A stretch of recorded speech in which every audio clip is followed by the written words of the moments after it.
peacocking in PUA terms is a strategy of trying to stand out from the crowd by having a weird hat, painting your nails, maybe putting some makeup on, wearing bright clothes.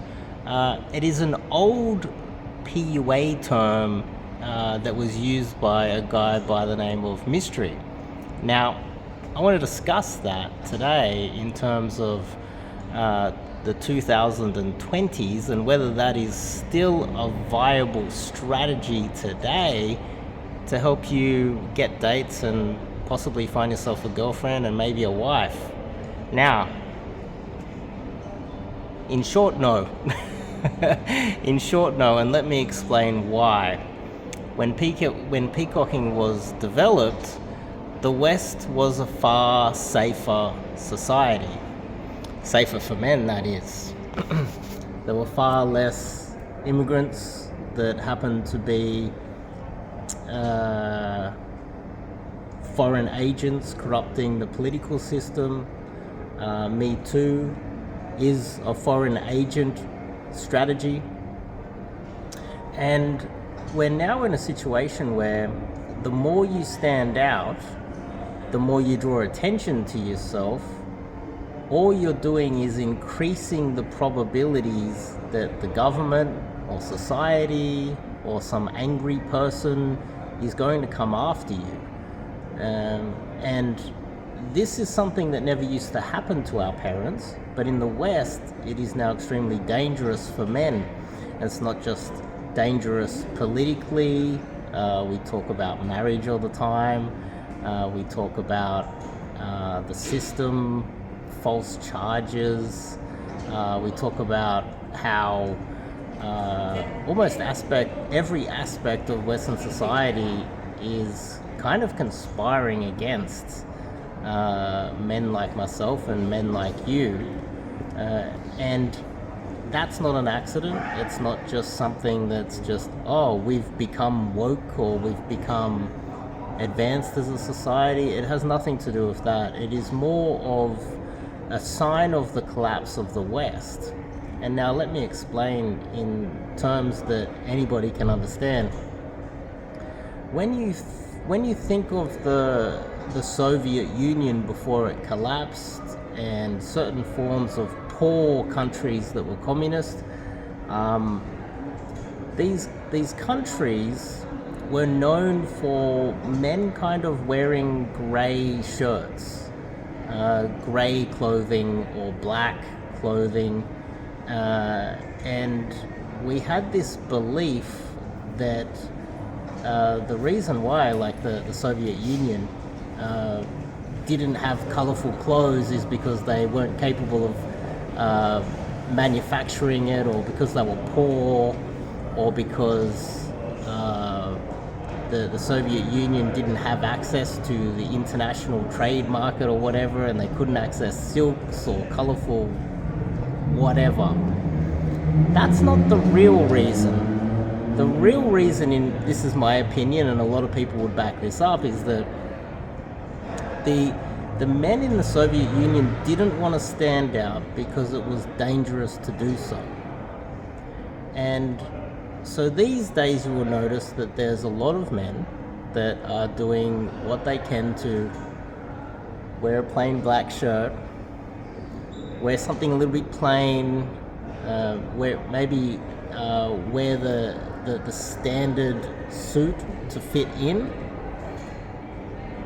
You're not seeing too many men peacocking, and unless they're the CEO of a company wearing a suit with a nice pink shirt and standing out in the workplace, you'll notice more and more men doing everything they can to fit in. And that is, as Western society declines, and I think the whole point of men like myself needing to create content around Western society and dating is evidence of the decline in the West and the oppression that we're suffering from in the West right now. And that is connected to how unfair we're being treated, and we can talk about it all day long and no one cares. our grandfather would go over to a girl in the street and say hello, and it wasn't frowned upon. In fact, for thousands of years, this is how your grandparents, your great-grandparents, your great-great-grandparents, all of your ancestors throughout society met. She didn't approach him. He didn't wait for her to DM her on Instagram or something weird.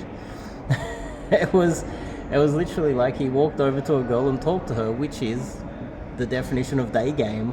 We call it day game, but men have been cancelled for going over and talking to girls, and that isn't because the men are doing anything wrong. It's just a signal of the collapse of society, and what we need to do is we need to adjust to the rules as they are, not what we wish them to be, and we can't get all dragged into, oh, this is unfair, this is not how world works, this is unfair for men. And no, every aspect of life, even in a thriving society, can be unfair, and you just need to adjust to the situation no matter what. And so the point I'm trying to make, and I'll bring it back to peacocking, is that I would say if you were to go out clubbing and peacocking and wearing a big funny hat and standing out and like talking to lots of girls and things like that while wearing funny bright clothing, you're going to draw not only bad attention to yourself, but you might end up getting yourself into trouble somehow, some way. And so a lot of the old school philosophy around this is outdated because society has changed, and society has legitimately changed, and it's changed in ways that I don't think a lot of men out there have come to grips with and are taking it very seriously.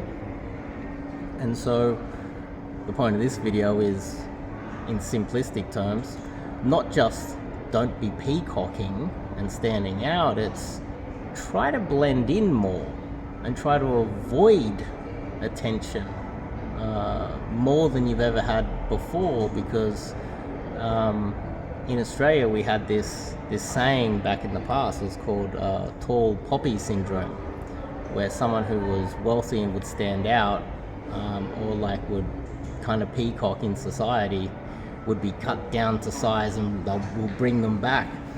That was kind of like a freedom and societal thing, saying don't get above everybody else.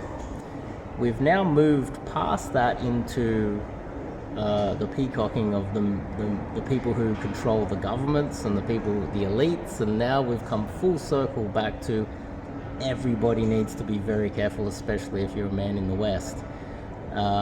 Just like in the Soviet Union, if you were to stick out, stand out, and wear that floral shirt, maybe you found yourself sent off to the gulag for absolutely no reason and was out of your control. Alexander Solzhenitsyn style. And so what I'm trying to say here is the world has changed objectively, and I know if you're even watching this content, you're aware of that.